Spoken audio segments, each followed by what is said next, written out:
Ja, mein Name ist Andreas Wendenburg, bin Pferdewirtschaftsmeister. Die Reitanlage befindet sich im schönen Bad Homburg und ich betreibe hier seit 17 Jahren einen Schulbetrieb. Ich hatte vorher 2 Reiteranlagen, den Fichtenhof, wo wir Turniere veranstaltet haben, und den habe ich aber aus gesundheitlichen Gründen abgegeben vor mehr als 9 Jahren.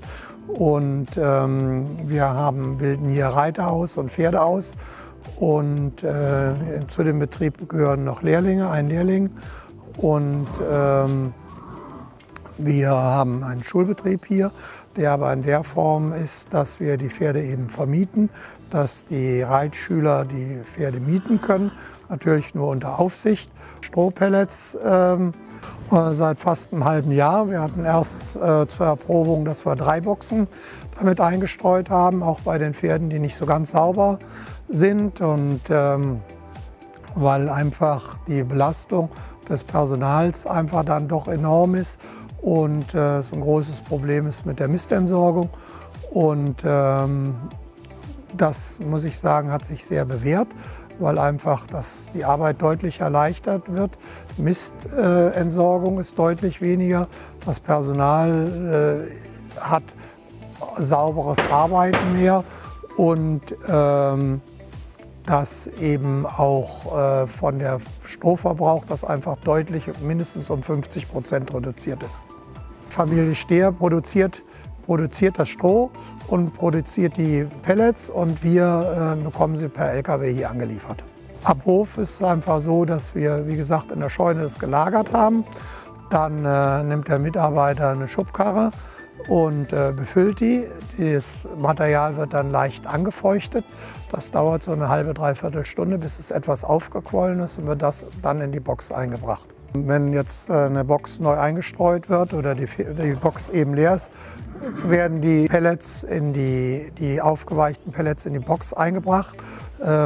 Ist darauf zu achten, dass eine Matte drin ist, die ca.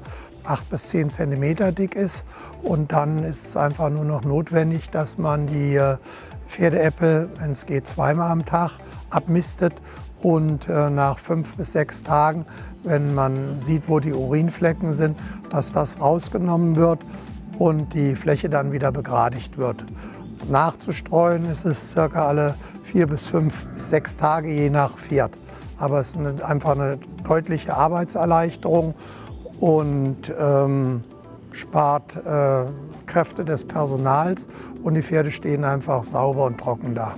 Dadurch, dass wir hier eine Matratze haben, die eben auch rutschfest ist, muss man sagen, das Pferd steht dann einfach auf einer weichen Matratze, die natürlich trocken ist, und das hat sich bei uns einfach bewährt. Die Hufe oder die Qualität der Hufe bleibt einfach besser. Also wir haben weniger Strahlfäule, Mauke sowieso keine Probleme, und fürs Personal ist es einfach angenehmer, wenn es Stroh muss ja aufgeschüttelt werden, wenn es in die Box kommt, und dann gibt es einfach deutlich weniger Staubbildung.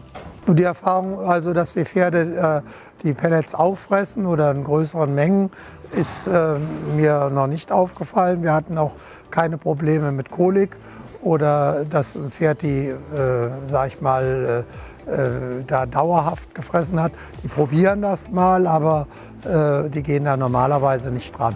Die letzten Jahre war ja einfach die Strohernte auch gut, weil es einfach trocken war, und in dem Moment hatten natürlich auch deutlich schlechtere Jahre auch schon, wo einfach das Stroh dann mehrfach nass geworden ist, und die Qualität von den Strohpellets ist einfach so, dass eben da keine deutlichen Farbunterschiede sind. Dass das Material in den Hufen hängen bleibt, so im Grunde genommen so, wie wenn man durch den Schnee reitet, dass die da stollen. Die Erfahrung haben wir überhaupt nicht gemacht, weil das Material ja einfach noch eine Struktur hat, und da gibt es überhaupt gar keine Probleme. Wir sind ja angewiesen, dass wir Personal finden, die die Arbeit eben auch machen, und wir müssen versuchen als Arbeitgeber, dass sie die Arbeit gerne machen, und ich gehe davon aus, dass wenn eine Erleichterung da ist, dass die Arbeitnehmer das auch so zu würdigen wissen. Und sonst müssen wir nämlich am Ende des Tages wieder selber dastehen. Und dazu reicht unsere Zeit leider nicht unser Engagement. Auch meinen anderen Pferdehaltern kann ich einfach nur empfehlen, diese Strohpellets zu nehmen, da eben diese Arbeitserleichterung über die Strohbildung und über den Aufwand des Mistens und der Mistentsorgung, das hat sich bei uns eben bewährt und das ist ja auch in anderen Landesteilen einfach ein Problem. Und ich glaube, dass das eine sehr gute Idee war und befürworte das und wir werden es auf jeden Fall weitermachen.